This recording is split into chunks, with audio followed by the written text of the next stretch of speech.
Hello students, तो आज की वीडियो में हम डिस्कस करेंगे फिजिकल डिस्ट्रीब्यूशन के डेफिनेशन के बारे में। यहाँ पे आप देख सकते हो मैंने फिलिप कॉटलर का डेफिनेशन लिखा है और साथ ही साथ मैंने यहाँ पे एक छोटा सा मीनिंग भी लिखा है कि फिजिकल डिस्ट्रीब्यूशन होता क्या है। तो पहले हम मीनिंग पे आते हैं, फिर हम इसके डेफिनेशन को वर्ड बाय वर्ड समझेंगे। तो मीनिंग कहता है movement of goods from manufacturer to consumer using a pre-described path or direction is known as physical distribution। कहने का क्या मतलब है कि किसी भी प्रोडक्ट को, किसी भी गुड्स को जब मैन्युफैक्चरर से अल्टीमेट कंज्यूमर तक पहुंचाया जाता है एक प्री डिस्क्राइब्ड पाथ के थ्रू, यानी कि एक डायरेक्शन, एक रास्ते के थ्रू, उसको हम कहते हैं फिजिकल डिस्ट्रीब्यूशन। अब देखिए, इसको एक एग्जांपल के थ्रू समझिएगा कि अगर मैगी है, मैगी जो है, जो मैन्युफैक्चरर्स हैं मैगी के, क्या आपको लगता है कि वो हर घर, हर दुकान में जाते हैं और हर दुकान, हर रिटेलर्स के पास जाके अपने मैगी को बेचते हैं मैन्युफैक्चरर्स? नहीं, ऐसा नहीं होता है। अगर वो ऐसे करने लगे ना तो उनको बहुत बहुत कॉस्ट लग जाएगा, जिसकी वजह से उनको अपने मैगी का प्राइस बढ़ाना पड़ेगा। वो हम बाद में देखेंगे। अभी आप सिर्फ इतना समझो कि जब भी मैगी के जो मैन्युफैक्चरर्स होते हैं, प्रोड्यूसर्स होते हैं, वो मैगी को रिटेलर्स के पास जाके नहीं बेचते हैं, वो एक डिस्ट्रीब्यूशन चैनल का यूज करते हैं जिसके थ्रू उनका मैगी जो प्रोड्यूस उन्होंने किया है वो अलग अलग पूरे इंडिया में हर एक जगह अवेलेबल है। आप छोटे छोटे दुकान में देख लो, बड़े दुकान में देख लो, मॉल्स में देख लो, मार्ट्स में देख लो, हर जगह मैगी आपको अवेलेबल मिलेगा। ऐसा क्यों? क्योंकि वो एक डिस्ट्रीब्यूशन चैनल का यूज करते हैं जिसके थ्रू उनका प्रोडक्ट हर एक जगह पे पहुंचता है। ओके, तो इसी को हम कहते हैं फिजिकल डिस्ट्रीब्यूशन। अब आते हैं फिलिप कॉटलर के डेफिनेशन पे। आई होप कि आपको फिजिकल डिस्ट्रीब्यूशन का मीनिंग जो मैंने यहाँ पे आपको समझाया वो आपको क्लियर है। अब देखिए, डेफिनेशन कहता है physical distribution involves planning, implementing and controlling the physical flow of materials and final goods from place of production to the place of end use to satisfy buyer's need। अब इसको हम धीरे धीरे समझते हैं। सबसे पहले क्या लिखा है कि physical distribution involves planning. Okay, planning किस चीज का प्लानिंग? प्लानिंग ये करना कि आपके टारगेट कस्टमर्स कौन हैं, किनके लिए आप प्रोडक्ट्स बना रहे हो। ठीक है, अगर हम मैगी बना रहे हैं तो मेरे टारगेट कस्टमर्स जनरली कौन होंगे? बच्चे से लेके टीनेजर्स तक, है ना। जो 2 साल के या 3 साल के बच्चे हैं या 5 साल के बच्चे हैं, वहां से लेके टीनेजर्स जो हैं या 20 साल के लोग जो हैं, 18 साल के लोग जो हैं, वही मेरे टारगेट कस्टमर होंगे, क्योंकि बूढ़े लोग उतना मैगी का कंजम्पशन नहीं करते हैं।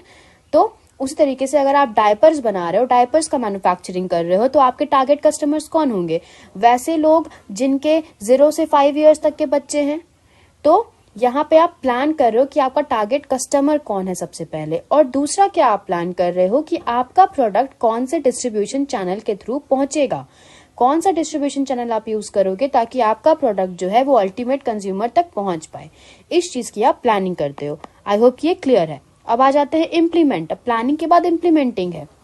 इम्प्लीमेंटिंग में आप क्या करते हो? आप एक्शन लेना शुरू करते हो। लाइक मैंने प्लान कर लिया कि मुझे अब ये डिस्ट्रीब्यूशन चैनल यूज करना है, मुझे डायपर्स बनाने हैं, मेरे टारगेट कस्टमर्स ऐसे लोग हैं, तो अब हम उसको फॉलो करना शुरू करेंगे। लाइक जैसे आप रूटीन बनाते हो स्कूल की, या फिर आप मान लीजिए डेली रूटीन आप बना रहे हो कि आपको किस तरीके, कब उठना है, कब खाना है, कब पीना है, कब पढ़ना है, कब सोने जाना है, सारी रूटीन जो आप बनाते हो, तो वो प्लान कर लेते हो पहले। रूटीन बनाना यानी कि आप प्लान कर रहे हो पहले से कि क्या आपको फ्यूचर में करना है। फिर आप क्या करते हो? उसको इम्प्लीमेंट करना शुरू करते हो, यानी कि फॉलो अप करना शुरू करते हो, एक्शन लेना शुरू करते हो आप उसके ऊपर। तो उसी तरीके से फिजिकल डिस्ट्रीब्यूशन में भी क्या होता है कि जब आप प्रोडक्ट्स के लिए प्लान कर लिए कि आपके टारगेट कस्टमर्स कौन है और आपको कौन सा डिस्ट्रीब्यूशन चैनल यूज करना है, तो उसके बाद आप एक्शन लेना शुरू करते हो। ठीक है, जो भी आपने प्लान किया है उसके लिए आप एक्शन लेना शुरू करते हो, उसको हम कहते हैं इम्प्लीमेंटिंग। यानी कि मैंने प्लान कर लिया डायपर बनाना है, तो अब मैं उसको बनाना शुरू करूंगी और लोगों तक पहुंचाने का प्रोसेस शुरू करूंगी, उसको कहते हैं इम्प्लीमेंटिंग। फिर आता है आपका थर्ड, जो कि है कंट्रोलिंग। कंट्रोलिंग का मतलब क्या होता है? कंट्रोल करना। कंट्रोल करने का क्या मतलब हुआ? लुक आफ्टर करना, कि या जो भी आपका प्रोसेस हो रहा है, जो भी आपने प्रोसेस शुरू किया है मैन्युफैक्चर करना, उसके बाद उसको लोगों तक पहुंचाना, तो आप उसको आप कंट्रोल कर रहे हो। जब आपका डिस्ट्रीब्यूशन चैनल जब शुरू हो जाता है ना, तो आपका सामान पहले डिस्ट्रीब्यूटर के पास पहुंचा मैन्युफैक्चरर से, फिर वो होलसेलर के पास पहुंचा, फिर वो रिटेलर्स के पास पहुंचा, और फिर रिटेलर से अल्टीमेट कंज्यूमर तक पहुंच रहा है। तो इसके बीच जो भी चीजें आ रही हैं, ऐसे समझना कि पहले आपका ये मैन्युफैक्चरर है, फिर ये आपका डिस्ट्रीब्यूटर है, फिर हो सकता है कोई मिडिल मैन हो, एम लिख रहे हैं मिडिलमैन के लिए, फिर हो सकता है कि कोई होलसेलर हो जाए, ठीक है, फिर है आपका होलसेलर डब्ल्यू, और फिर आपका रिटेलर, और फिर आपका सामान कंज्यूमर तक पहुंचता है। तो देखिए इतने बीच में आपको ये चीज भी तो इंश्योर करना है कि सारी चीजें सही से हो रही हैं। ऐसा नहीं है ना कि आपका सामान पहुंच ही नहीं रहा अल्टीमेट कंज्यूमर तक, तो आपको इस चीज को इंश्योर करना है कि आपका सामान अल्टीमेट कंज्यूमर तक पहुंच रहा है। तो आपको हर चीज का जो भी मूवमेंट ऑफ गुड्स हो रहा है, डिस्ट्रीब्यूटर से मिडिलमैन, मिडिलमैन से होलसेलर, ये सारा जो मूवमेंट हो रहा है ना आपका गुड्स को, उसके ऊपर आपको लुक आफ्टर करना है कि कौन आपके प्रोडक्ट को हैंडल कर रहा है, कौन आपके प्रोडक्ट को कहां से कहां पहुंचाने के लिए रिस्पॉन्सिबल है। ये सारी चीजों को आपको लुक आफ्टर करना है, कंट्रोल करना है। अगर उसमें कोई प्रॉब्लम हो रहा है, ऑब्स्टिकल आ रहा है, तो उसको भी टैकल आप ही को करना है कि कहीं कोई दिक्कत ना आए आपका सामान पहुंचने में। ओके, अब आगे देखिए, कंट्रोलिंग तो आप समझ लिए। अब देखिए the physical flow of materials. Physical flow of materials का कहने का क्या मतलब है? फिजिकल फ्लो का मतलब होता है कि आपको ये मेक श्योर करना है, आपको ये इंश्योर करना है कि आपका प्रोडक्ट एक मैन्युफैक्चरर से, यानी कि एक प्रोड्यूसर से अल्टीमेट कंज्यूमर तक पहुंचे। इस चीज की आपको इंश्योरिटी करनी है। प्लान कर लिया आपने इम्प्लीमेंट करना भी शुरू कर दिया, फॉलो अप करना भी शुरू कर दिया, आप उसको कंट्रोल भी कर रहे हैं कि बीच में कोई बाधा ना आए। किस चीज को कंट्रोल कर रहे हैं? कि आपका जो फिजिकल फ्लो ऑफ मटेरियल्स है, यानी कि लोग एक जगह से दूसरा जगह उसको जो लेके जा रहे हैं, उसको आपको इंश्योर करना है कि वो सही तरीके से जाए।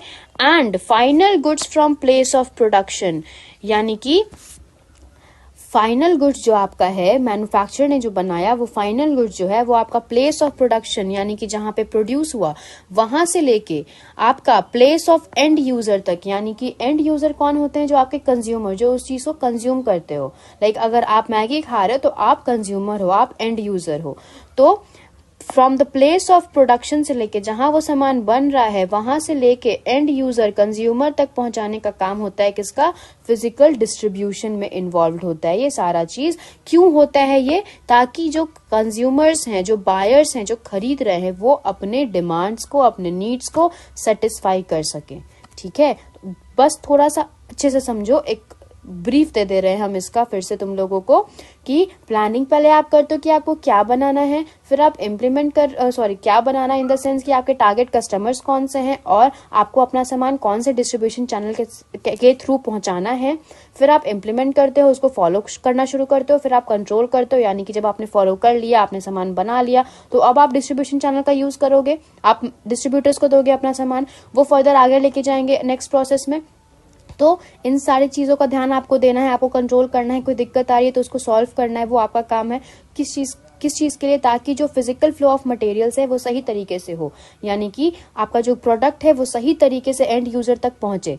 कहां से? प्रोडक्शन प्लेस से लेके एंड यूजर तक वो सही तरीके से पहुंचे। क्यों? ताकि जो कंज्यूमर है, जो बायर है, वो सेटिस्फाई हो जाए, अपने नीड्स एंड डिमांड्स उसके सेटिस्फाई हो जाए, ठीक है, उस प्रोडक्ट को कंज्यूम करके। तो ये होता है बेसिकली आपका फिजिकल डिस्ट्रीब्यूशन का मीनिंग।